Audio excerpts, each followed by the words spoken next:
What's that? Out in space, it's a station with a T-Rex face, firing lasers and playing games and killing all those herbivores. Out beyond the atmosphere, he's collecting stuff and striking fear. Come on board and grab a beer for gameplay vids and retro cheer. T-Rex Space Station. This is probably not going to be one of my more eloquent videos because I'm very hungover today. But last night I had quite a lot of fun playing SingStar. Went out with some friends to the pub and had a few beers, then we went back to someone's house and they had SingStar there on the PS3. I don't know if you guys have ever heard of this game or played it before, but it's basically the nearest thing you can come to karaoke. You know, it's got like, each CD's got like a selection of songs on, you pick them and you have microphones, you like compete with each other to get a score, see who can sing the song the best and the most accurately.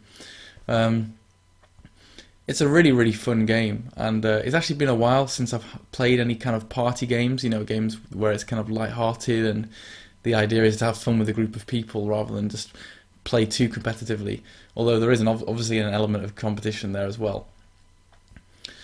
And that made me get thinking, like, what are some of your favourite party games or favourite kind of silly multiplayer games that don't need too much concentration or stress?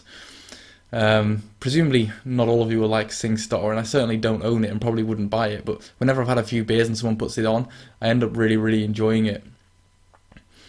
Maybe part of that is the artist, the musician in me. As you guys know, I do play guitar and sing a little bit, and so obviously I like to show off and pretend that I'm on stage. But I wouldn't usually sing, word fail, I wouldn't usually sing Shania Twain, to be honest with you. Who knows, maybe I could work on an acoustic or folky cover of Shania Twain. Probably put that on the back burner or maybe pile, I think. When I was at university, we did used to have quite a lot of get-togethers where we'd play multiplayer games and have a few drinks and things. The biggest ones for me were probably Nintendo 64 games. We used to play Smash Bros. I mean, Super Smash Bros. Is just like one of the best multiplayer games for me of all time. And I've just got some really good memories of playing that with the lads, getting very competitive, having a lot of fun. I was never very good at the Nintendo 64 one, mostly because I didn't have a 64 when I was a kid. And one of my housemates, Gareth, was phenomenal at it, so I could never beat him. I was always like last or second to last. But still, it's a very fast, enjoyable game that even if you're not great at it, you can probably still button bash and get a few kills and have a laugh. So Super Smash Bros. Is probably up there in my list of multiplayer favourites. I have got the Wii version as well, and that's really, really good, though I didn't play it. There was one on the GameCube, wasn't there? I've not played that, but I think that's pretty cool as well. I think they are releasing one on the Wii U as well, which may be one of the games that clinches the deal and makes me buy the system. That and Mario Kart, which of course, Mario Kart either on the 64 or on the Wii, again, is one of, up there in my top 5 probably party multiplayer type games. At one point I did pride myself on being undefeated on Mario Kart Wii, but I'm sure that's only because I've played people that are pretty crap at it. I went for a phase when I was in my third year of uni of playing Mario Kart Wii like over and over again, and I practiced the levels and knew all the shortcuts. And I think I got, you can get, there's a star rating on that game, and I think I got 2 stars. I think the maximum was 3. But the way to get the 3-star was, it was really, really tough. You had to finish the levels really fast. I think there's a certain limit on how many bumps you could have. So like whether you could hit into the sides and stuff. And it was just like, I tried it a few times trying to get the 3-star ratings. And I gave up in the end because I was like, forget it, this is solid. But that was a good game to play, you know, with friends, having a laugh, not too competitive, not too serious. And it had a really good online multiplayer as well. Where you kind of, the only problem with that is that you often just get, it's like random, you just play random people around the world or in your country. The way it was kind of annoying to actually play with people you knew. I think you had to use friend codes or something. I never really got around to doing that, which sort of sucked. But yes, let me know. Good party games, fun games to play with your friends. I'm sure some of you guys will suggest Mario Party, maybe. A game that I've never owned and I've actually played very little of, though I have heard some pretty good things about it. One of the things, well, today I've been really hungover and I've not known what to do with myself. I've just been feeling completely blag. And one of the things I tend to do when I'm feeling like that is to like watch videos of people that I find inspiring, or role models, or just, yeah, people that I find interesting and engaging and just take my mind off feeling headachy and ill and give me a bit of inspiration.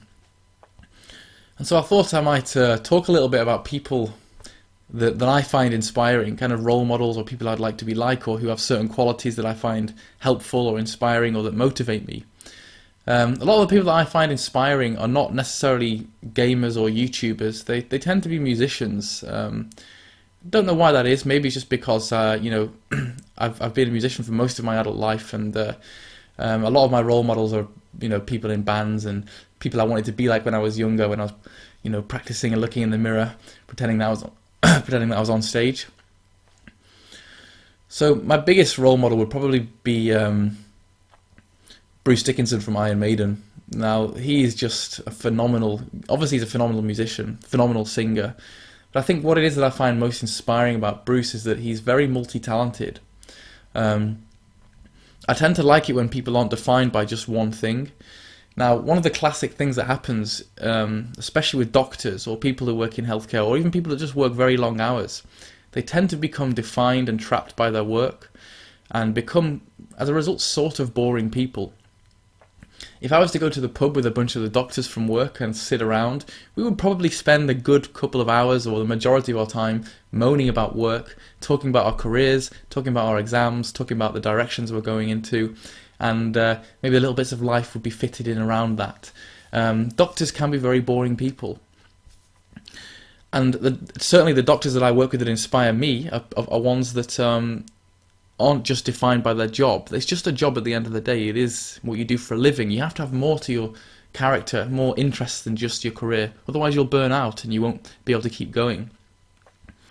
So, yes, my role models tend to be people who are not just one thing. So Bruce Dickinson's a great example of someone who's not just one thing. You know, he's a lead singer in Iron Maiden. He's an airline pilot. He flies commercially. He was in the Olympic fencing team, or I think he was offered a place in the Olympic fencing team. And, you know, the list of his achievements just goes on. And I like that because it gives me inspiration to think, I don't have to just be a slave to work. Even though I enjoy my job, don't get me wrong, I can be a number of different things. And it's possible to define yourself by more than just your career and more than just what you do at work for the majority of your day. The other musician that I find really inspiring at the moment is Devin Townsend. He's a very accomplished guitarist, and he's just producing such a sheer volume of work that's really high quality. And I find it really inspiring when people, excuse me, a little burp there, where people find that sweet spot, if you like. You know, that point where you hit the creative balance right and you kind of get the momentum and just keep producing good stuff. As I've said before, sometimes with YouTube I'll have weeks where I'm not feeling it. I don't feel energetic, I don't feel inspired, and then so the creativity kind of stops a little bit. And then there are parts where you feel energized and you can make lots and lots of videos. And it's really inspiring to me to see when artists or musicians are in that kind of creative spot where everything's just right and they just keep producing lots of quality content. And so he's got a great variety of albums, heavy metal stuff, progressive stuff, a really, really chilled kind of meditative album called Ghost. And I just love his work. I love how comfortable he is with the guitar. And that's the other thing, when you can see people who are comfortable with what they do, when there's a natural talent there. And I suppose that's what I look for in YouTubers too. You know, there are some YouTube channels that produce a phenomenal number of videos, and I find that really inspiring. You know, I'm talking about people like Steve Benway and Dave Lawnboys Post, who are just in that kind of that creative spot where they can just keep going. And that inspires me to try and, you know, push myself on the YouTube channel. And to find my, you know, my clique or my niche and to keep pushing and do that. And I think it's kind of true in a broader sense, not just in terms of like big role models that you'll probably never meet, you know, musicians and things, but just in terms of the people that you hang out with. I think there are people that are positive energy and people who are negative energy. You know, if we give an example of negative energy, it's people who take up your time but don't give very much back, or need a lot of support but don't actually give you anything. It's kind of taking people. And positive energy are people who add something to your life by meeting with them, by chilling with them. You know, they inspire you, they're energetic, they're full of ideas, and that creativity is infectious. And I think if you can kind of surround yourself by positive energy type people who are infectious with that enthusiasm, it has a knock-on effect. It definitely does. And That's the great thing about being part of a YouTube gaming community. There are people around you who are making videos, who speak to you, interact with you, and kind of egg you on and give you that kind of encouragement to keep going. So yeah, maybe you guys could let me know who the people that give you inspiration, or your role models, people who may or may not be video game players, may or may not be YouTubers. Maybe they're musicians or actors or whatever else. But it's interesting to know. Yeah, I'd like to know your thoughts on that. What else was I going to say? Yes, a few of you guys have been talking about your collection sizes. I know Steve Benway was saying, are we spoilt for choice now? Because most of us have, quite big collections of games. When I was a kid, I used to get £10 spends every month. So I would tend to buy an Iron Maiden album with that. And this is a good example as well. I would get that album and I'd go home and I'd listen to it over and over again. I would probably listen to it once or twice a day, or at least every night, until I'd really, really got that album under my skin and listened to everything that it had, and pretty much had all the melodies and the guitar solos in my head, and I'd maybe practice the solos on guitar. And it was an event buying a new album. It was really exciting. And the same was with video games. I wouldn't get that many video games. It was more precious. You would get it and you would play it to death, even if it was a bit shit. And I think also the tolerance threshold was much higher. If a game might be a bit ropey or slow to start, you'd give it much more chance. Whereas now the attention span is completely different. If a game doesn't look great from the first 5 minutes, I'll probably get bored and end up putting it down. I think that there is a tendency to be oversaturated here, and of course I keep buying games because I like to collect them, but actually sometimes I have to be like, I don't need any more games because I haven't played through the ones that I have. And there are certainly games here that I've bought recently that I haven't managed to play, and a lot of games that I haven't completed. Now I don't tend to be a completionist, but even so I would spend much more time on those in the past when I had fewer games.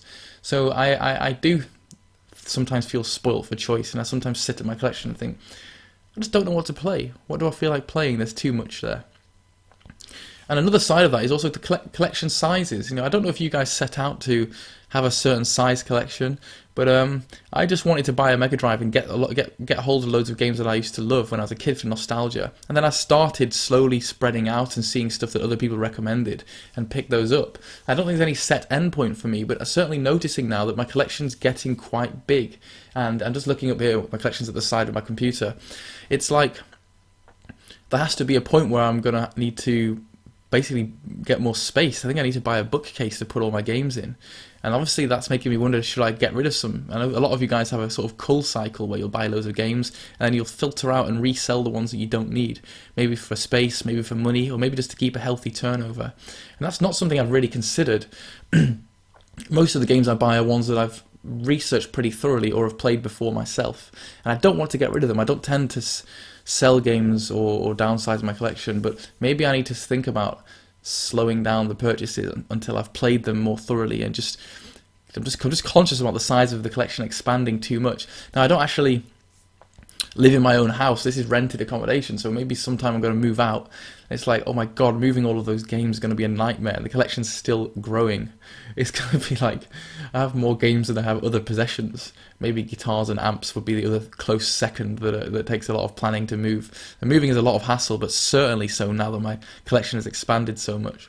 So I don't know, do you guys have a limit on the size? Are you struggling for space? Do you sell off games to make more space? Or are you like me? Do you tend to buy games that you know you want and want to hold on to them? I don't really want to get rid of stuff that I've bought, especially as I usually get, have to look for good prices and try and find them online and things, and I don't want to have to do that again. Wasted effort in the future, isn't it? So here's just a few hungover thoughts today about party games, inspirational people, and collection sizes. Let me know your thoughts in the comments section below. Alright guys, take care, and I'll speak to you all soon. Bye.